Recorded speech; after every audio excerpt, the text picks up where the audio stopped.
السلام علیکم ورحمۃ اللہ وبرکاتہ۔ ڈیئر اسٹوڈنٹ، السلام علیکم۔ آج ہم انگلش نیو بک 2025 کے یونٹ نمبر 3 کا لیکچر نمبر 1 سٹارٹ کر رہے ہیں بچے، جس کے اندر ہم نے ایک پوئمز کی ایکسپلینیشن اور ٹرانسلیشن کرنی ہے۔ بچوں، میں نے اس یونٹ کو 6 لیکچر کے اندر ڈیوائیڈ کیا، جس میں ہم پہلے لیکچر کے اندر اس کی ٹرانسلیشن کو سمجھیں گے اور اس کے تھیم کو، دوسرے اور تیسرے لیکچر کے اندر ورڈز میننگ اور سینونیمز، اور لیکچر نمبر 4 کے اندر ہم بک کے اینڈ پر موجود ایکسرسائز کو سالو کریں گے اور جو باکسز کے اندر کویسچن ان کو سالو کریں گے۔ لیکچر نمبر 5 میں بچے ہم اس کی سمری کریں گے، کیونکہ ڈیفوڈلز کی سمری ایگزام کے اندر آتی ہے تو ہم اس کو کریں گے۔ اور لیکچر نمبر 6 میں بچے ہم نے جو بک کے اینڈ پر ایکسرسائز پڑھی ہے تو اس کو کمپلیٹ کرنا ہے۔ تو دیکھتے ہیں بچے، unit number ڈیفوڈلز William Wordsworth 1770 to 1850، یہ اس کی تاریخ پیدائش ہے 1770 to 1850۔ بچے، ولیم ورڈزورتھ کو پوئٹ آف نیچر یعنی کہ فطرت کا شاعر بھی کہا جاتا ہے۔ وہ قدرتی مناظر سے بہت محبت کرتے تھے اور اپنی شاعری میں اکثر قدرت کی خوبصورتی، سکون اور طاقت کا ذکر کرتے تھے۔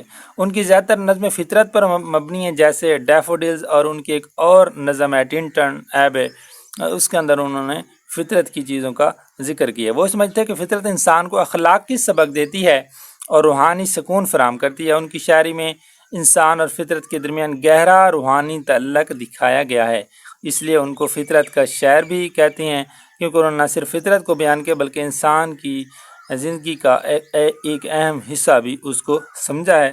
تو اس لیے جو ولیم ورڈزورتھ ہوں، ہم ان کو فطرت کا شاعر کہہ سکتے ہیں، because William Wordsworth deeply admired nature and wrote about beauty, peace, and power.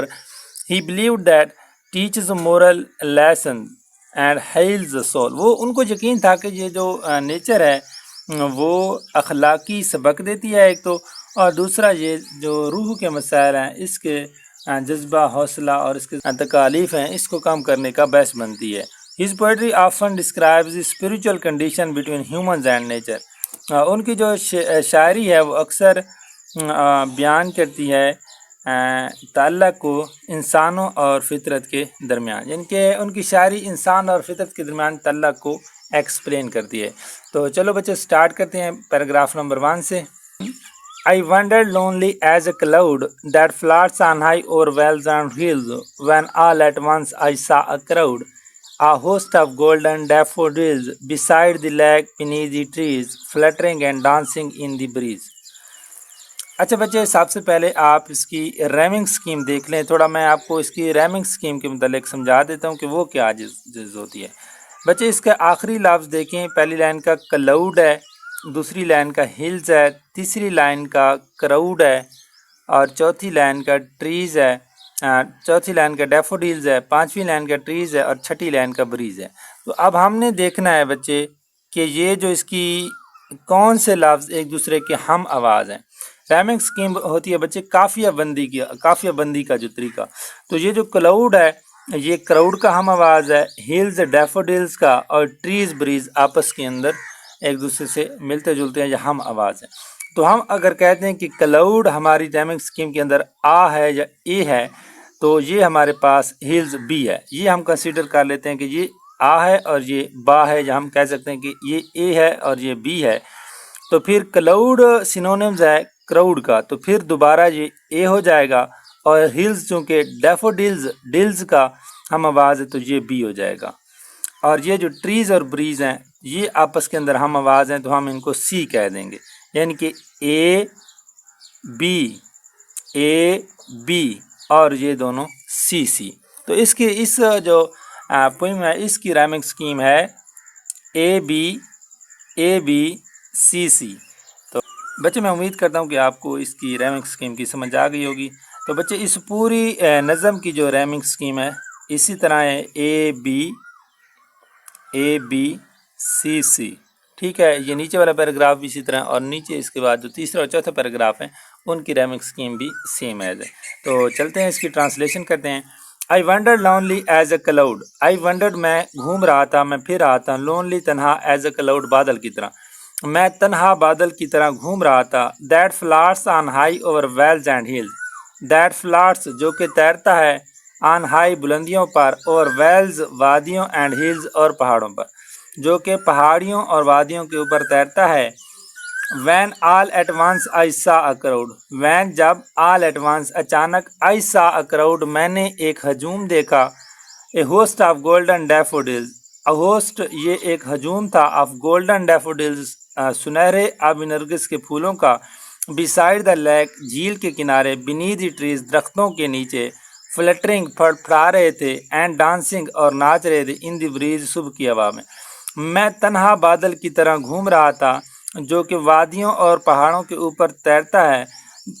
پھر اچانک میں نے سنہری آبی نرگس کے پھولوں کا ایک ہجوم دیکھا، جھیل کے کنارے درختوں کے نیچے پھڑا رہے تھے اور صبح کی ہوا کے اندر ڈانس کر رہے تھے۔ باد نسیم میں یا صبح کی ہوا میں جھیل کے کنارے درختوں کے نیچے پھڑا رہے تھے اور ناچ رہے تھے۔ Paragraph number 2،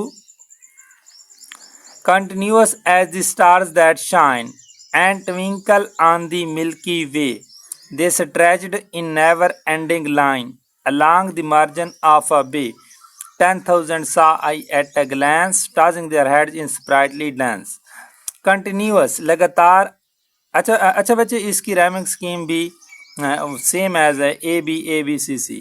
continuous as the stars لگاتار ان ستاروں کی مانند، دیٹ شائن جو کہ چمکتے ہیں، اینڈ ٹوینکل اور ٹمٹماتے ہیں، آن دی ملکی وے کہکشاں میں، لگاتار ان ستاروں کی مانند جو کہ کہکشاں کے اندر چمکتے اور ٹمٹماتے ہیں۔ دے اسٹریچڈ ان نیور اینڈنگ لائن، دے اسٹریچڈ وہ پھیلے ہوئے تھے، ان نیور اینڈنگ لائن کبھی نہ ختم ہونے والی قطار میں، وہ کبھی نہ ختم ہونے والی قطار میں پھیلے ہوئے تھے۔ along the margin of a bay، along the margin کنارے کے ساتھ، آف بے جھیل کے کنارے کے ساتھ۔ 10,000 saw I at a glance، 10,000 10,000 کو میں نے دیکھا، I at a glance اچانک، ایک ہی نظر میں، 10,000 کو میں نے ایک ہی نظر میں دیکھا۔ ٹازنگ دیئر ہیڈز جو کہ اپنے سر ہلا رہے تھے، ان سپرائٹلی ڈانس اور خوشی سے ناچ رہے تھے۔ میں نے ایک ہی نظر میں 10,000 گل نرگس کے پھولوں کو دیکھا جو کہ اپنے سروں کو خوشی سے ہلا رہے تھے اور ناچ رہے تھے۔ لگاتار ان ستاروں کی مانند جو کہ کہکشاں میں چمکتے اور ٹمٹماتے ہیں، وہ کبھی نہ ختم ہونے والی قطار میں پھیلے ہوئے تھے، جھیل کے کنارے کے ساتھ، وہ جھیل کے کنارے کبھی نہ ختم ہونے والی قطار میں پھیلے ہوئے تھے۔ 10,000 کو میں نے ایک ہی نظر میں دیکھا جو کہ جھوم رہے تھے اور خوشی سے سر ہلا رہے تھے۔ کہ the waves beside them danced but they outdid the sparkling waves in glee. A poet could not but be gay in such a jocund company. I gazed and gazed but little thought what wealth the show to me had brought. یہ بچے ہمارا paragraph number 3 ہے۔ اس کی rhyming scheme بھی same as ہے، they, gay, glee, company اور thought brought, یہ same as A B C C. اس کی تھوڑا ایکسپلینیشن دیکھتے ہیں۔ دا ویوز beside them، لہریں بھی ان کے ساتھ، ڈانسڈ ناچ رہی تھیں، بٹ دے لیکن وہ، آؤٹ ڈیڈ آگے نکل گئے، اسپارکلنگ ویوز چمکتی ہوئی لہروں سے، لہریں بھی ان کے ساتھ ناچ لیکن وہ خوشی میں، اسپارکلنگ ویو چمکتی ہوئی لہروں سے، ان گلی خوشی میں، لہریں بھی ان کے ساتھ ڈانس کر رہی تھی، ناچ رہی تھیں، لیکن وہ خوشی میں ان لہروں سے بڑے ہوئے تھے۔ اب poet could not but be gay, ایک شاعر نہیں رہ سکتا لیکن خوش ہوئے بغیر، ان سچ اے جوکنڈ کمپنی، ایسی خوش باش صحبت سے، آئی گیزڈ اینڈ گیزڈ، میں نے دیکھا اور دیکھا، یعنی میں دیکھتا ہی دیکھتا رہا، بٹ لٹل تھاٹ، لیکن ایک چھوٹی سی سوچ، یعنی کہ میں نے دیکھتا ہی دیکھتا رہے گا لیکن میں نے یہ نہیں سوچا، what wealth the show to me had brought, کہ یہ منظر، واٹ ویلتھ کیا طاقت لے کر آیا ہے، دا شو یہ منظر، ٹو می میرے لیے، ہیڈ براڈ لے کر آیا۔ میں دیکھتا ہی دیکھتا رہ گیا لیکن میں نے یہ نہیں سوچا کہ یہ منظر میرے لیے کتنی زیادہ خوشی کی دولت لے کر آیا ہے۔ لہریں بھی ان کے ساتھ ناچتی تھیں لیکن وہ خوشی میں ان چمکتی ہوئی لہروں سے بڑے ہوئے تھے۔ ایک شاعر نہیں رہ سکتا ایسی صحبت سے لیکن خوش ہوئے بغیر۔ میں لگاتار دیکھتا ہی دیکھتا رہا، یا میں لگاتار دیکھتا رہا لیکن یہ نہیں سوچا کہ اس منظر نے مجھے خوشی کی کتنی بڑی دولت عطا کی ہے۔ Paragraph number 4. For often when on my couch I lie, in vacant or in pensive mood, they flash upon that inward eye, which is the bliss of solitude, and then my heart with pleasure fills, and danced with the daffodils. Paragraph number 4 بچے، اس کی rhyming scheme بھی same as اے لائی، آئی، mood, solitude اور feels, deals. For often بعض اوقات یا اکثر اوقات، وین آن مائی کوچ آئی لائی جب میں اپنے بستر کے اوپر لیٹتا ہوں، ان ویکنڈ خالی، اور ان پینسیو موڈ یا فکر کی حالت میں، they flash upon that inward eye, they flash وہ چمکتے ہیں، اپان دیٹ انورڈ آئی میرے دل کی آنکھ میں، تو وہ میرے دل کی آنکھ میں چمکتے ہیں، which is the bliss of solitude, which is the bliss جو کہ فرحت کا باعث ہے، آف سالیٹیوڈ تنہائی میں، جو کہ تنہائی میں میرے لیے فرحت کا باعث ہے، and then my heart with pleasure fills, and then اور پھر مائی ہارٹ میرا دل وتھ پلیئرز فل خوشی سے بھر جاتا ہے، اینڈ ڈانسز ود دی ڈیفوڈلز اور ڈیفوڈلز کے ساتھ ناچنا شروع کر دیتا ہے۔ بعض اوقات جب میں خالی ذہن یا فکر کی حالت میں اپنے بستر پر لیٹتا ہوں تو وہ میرے دل کی آنکھ میں چمکتے ہیں، جو میرے لیے تنہائی میں فرحت کا باعث ہے، اور میرا دل بھی خوشی سے بھر جاتا ہے، اور ان ڈیفوڈل آبی نرگس کے پھولوں کے ساتھ ناچنا شروع کر دیتا ہے۔ تو بچے اس کے آپ کی ٹرانسلیشن کے میرے پاس نوٹس بنے ہوئے ہیں، وہ ہر لیکچر کے بعد میں آپ کے ساتھ شیئر کرتا ہوں، تاکہ آپ ان کے اگر اس کو ٹرانسلیشن کو لکھنا چاہیں تو اپنا رجسٹر بنا کر آپ اینڈ پر اس کو لکھ بھی سکتے ہیں، تاکہ پیپروں کے دنوں میں ان سے استفادہ کیا جا سکے۔ تو بچے تھوڑی سی آپ کے چیپٹر کے اینڈ پر پوئم اور پوئٹ کے بارے میں ایکسپلینیشن پڑھی ہے، اس کو تھوڑا سا ہم پڑھ لیتے ہیں، اس کے بعد میں آپ کے ساتھ نوٹ شیئر کرتا ہوں تاکہ آپ اس کے اسکرین شاٹ لے لیں۔ تو تھوڑا دیکھتے ہیں اس کو۔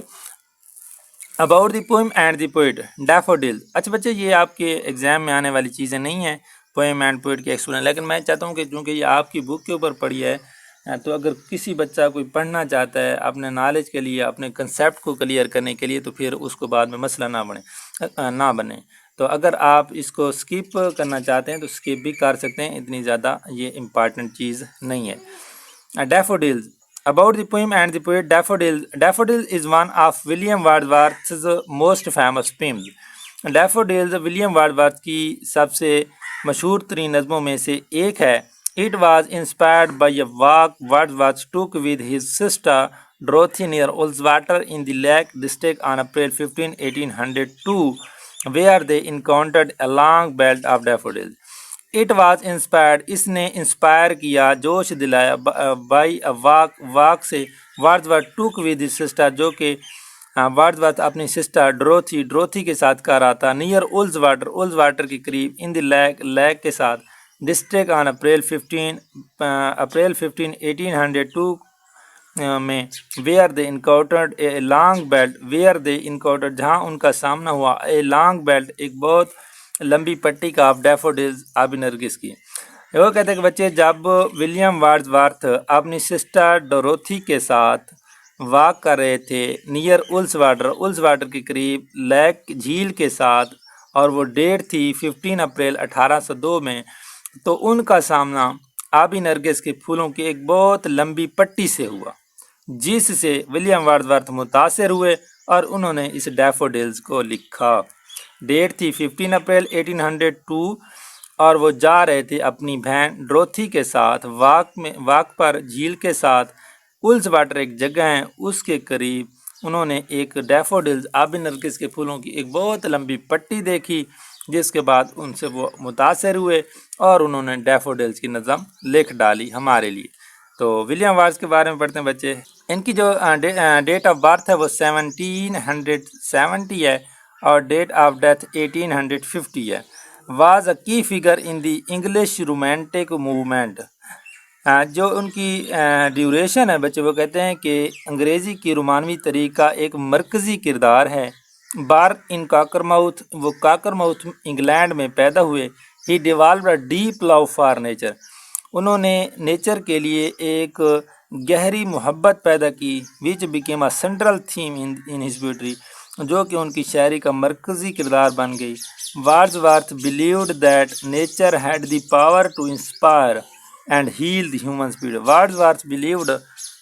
Wordsworth کو یقین تھا that nature had the power, nature کے پاس پاور ہے to inspire, حوصلہ دینے کی, and heal, اور تکلیف کو کم کرنے کی, the human spirit, انسانی کی باطنی قوت کی. Wordsworth کو یقین تھا کہ جو نیچر ہے, فطرت ہے, وہ انسان کی باطنی قوت کو حوصلہ بھی دے سکتی ہے اور اس کی تکلیف کو ٹھیک بھی کر سکتی ہے. تو یہ ورڈزورتھ کا یقین تھا کہ جو نیچر ہے وہ انسان کی جو باطن ہے, اسپرٹ ہے, اس کو اس کی تکالیف کو بھی کم کر سکتی ہے اور اسے جوش و جذبہ بھی دلا سکتی ہے اور اس کو روحانی سکون اور تسکین بھی دے سکتی ہے. تو یہ بچے ہمارے پوئم اور پوئٹ کے متعلق تھوڑی سی ڈیٹیل تھی, یہ ہم نے پڑھ لی ہے. اب میں آپ کے ساتھ بچے نوٹس شیئر کر رہا ہوں جو ہر چیپٹر کے میں بناتا ہوں ٹرانسلیشن کے, تاکہ آپ کے لیے آسانی رہتی ہوں کہ جب میں ریڈنگ کروا رہا ہوتا ہوں تو اس وقت کچھ سینٹینسز اوپر نیچے ہو جاتے ہیں, اس لیے میں لکھ لیتا ہوں تاکہ جب آپ اچھے طریقے سے کرنا جائیں تو پھر ان نوٹس سے اپنے پاس لکھ لیں اور انہی سے ہی کریں. کیونکہ بچے میں ایک سمپل وے یوز کرتا ہوں, سادہ اور آسان طریقے سے, تاکہ آپ کے لیے آسانی رہے. مشکل ورڈز کو تھوڑا کم کرتا ہوں اور اچھے الفاظ لے کر آتا ہوں تاکہ آپ کے لیے آسانی رہے. تو دیکھتے ہیں بچے پیراگراف نمبر 1 کی ٹرانسلیشن کے نوٹس.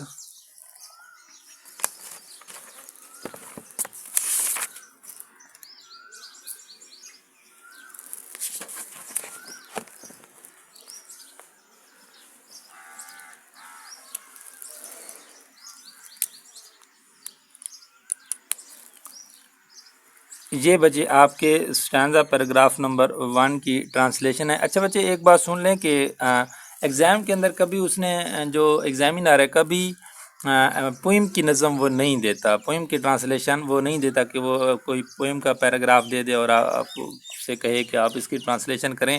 یہ جسٹ آپ کے کنسیپٹ کلیئر کرنے کے لیے میں نے پوئم کی ایکسپلینیشن لکھی ہے تاکہ آپ کے لیے آسانی رہے. Paragraph number 1. میں ایک تنہا بادل کی طرح گھوم رہا تھا جو کہ پہاڑوں اور وادیوں پر تیرتا ہے, جبکہ اچانک میں نے ایک ہجوم دیکھا. یہ سنہری گل و نرگس کے پھولوں کا ہجوم تھا. یہ جھیل کے کنارے درختوں کے نیچے صبح کی ہوا میں پھڑ پھڑا رہے اور ناچ رہے تھے.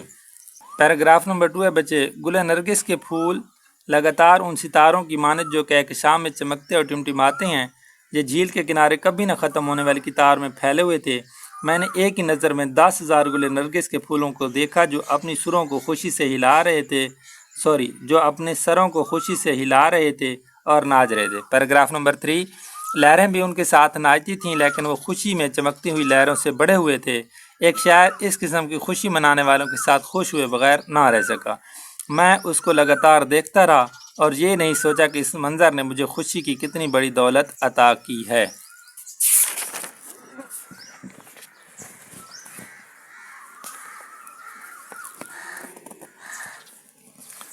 اسٹینزا 4 ہے بچے. اکثر اوقات جب میں خالی ذہن یا فکر کی حالت میں اپنے بستر پر لیٹتا ہوں تو وہ گل نرگس میرے دل کی آنکھ میں چمکتے ہیں جو کہ تنہائی میں میرے لیے فرحت کا باعث ہیں, اور پھر میرا دل خوشی سے بھر جاتا ہے اور گل نرگس کے پھولوں کے ساتھ ناچنے لگتا ہے.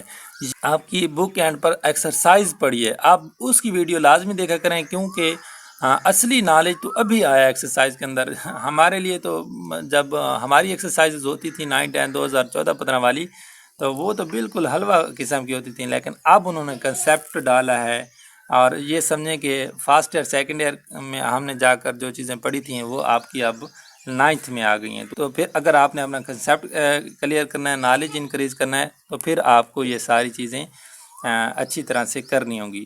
تو انشاءاللہ ملتے ہیں لیکچر نمبر 2 میں. تب تک کے لیے اپنا خیال رکھیے گا. بیسٹ آف لک. خدا حافظ.